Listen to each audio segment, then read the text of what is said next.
आज शेतकऱ्यांना मोठी आनंदाची बातमी। आज शेतकऱ्यांना देव पावला। आज पीक विमा अतिवृष्टी 25,000 रुपये जमा झालेले आहे, जे की या 16 जिल्ह्यांमध्ये बीड, लातूर, जालना, नाशिक, पुणे, अमरावती तर अशा जिल्ह्यांचा यामध्ये समावेश आहे। आजची सर्वात मोठी आनंदाची बातमी म्हणजे अनेक शेतकरी बांधवांच्या खात्यामध्ये पीक विम्याचे 25,000 रुपये जमा होण्यास सुरुवात झालेली आहे। अतिवृष्टी नुकसान भरपाई आता मोठा दिलासा मिळत आहे। यामध्ये बीड, लातूर, जालना, नाशिक, पुणेसह एक तब्बल 16 जिल्ह्यांचा यामध्ये समावेश आहे। आजची जे काही अपडेट म्हणजे राज्यभरातील अनेक शेतकरी बांधवांच्या खात्यामध्ये बरेच दिवसांपासून रखडलेला पीक विमा आता टप्प्याटप्प्याने जमा होत आहे। आता या 16 जिल्ह्यांची यादी आपण इथं पाहणार आहोत, जे की 25,000 रुपये याप्रमाणे खात्यामध्ये पैसे इथं जमा होत आहे।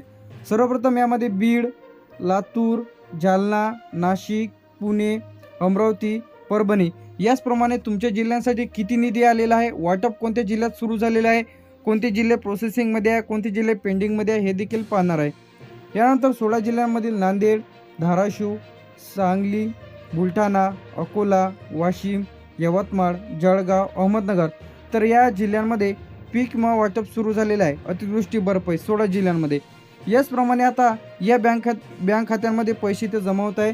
Bank of India, bank of Maharashtra, central bank of India, bank of Baroda, Punjab national bank, Canara bank, union bank, HDFC bank, ICICI bank, axis bank.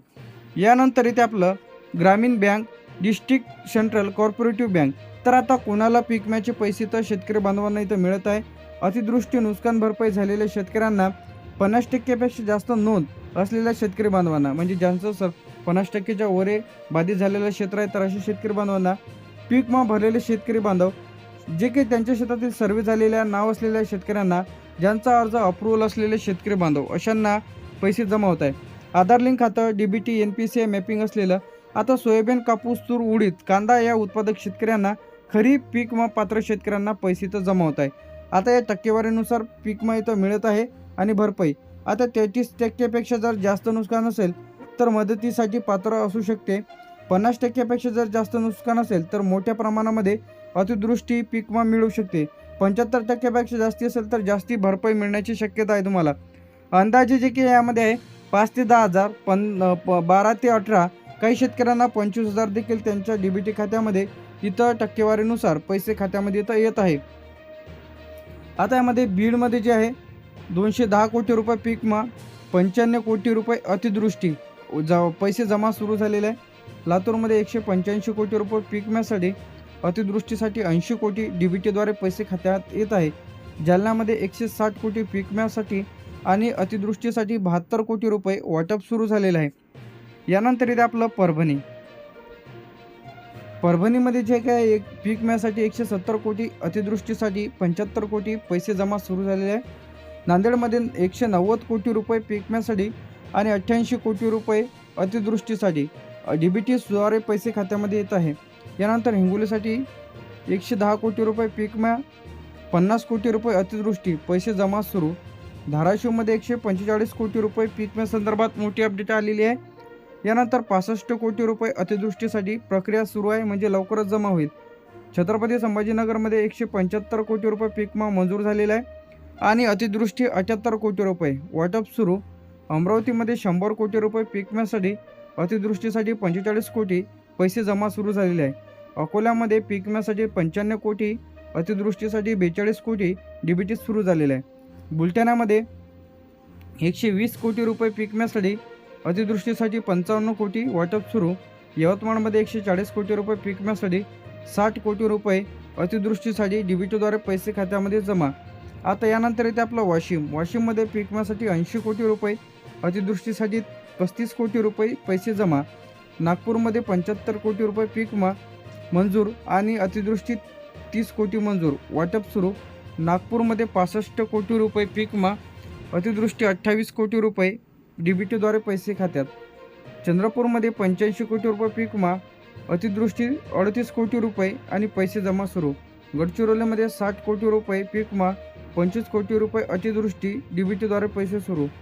भंडारामध्ये 55 कोटी रुपये पीक विमा, अतिवृष्टी 22 कोटी रुपये पैसे जमा। गोंदियामध्ये 50 कोटी रुपये पीक विमा, अतिवृष्टी 20 कोटी रुपये प्रक्रिया सुरू आहे, म्हणजे लवकरच जमा होईल।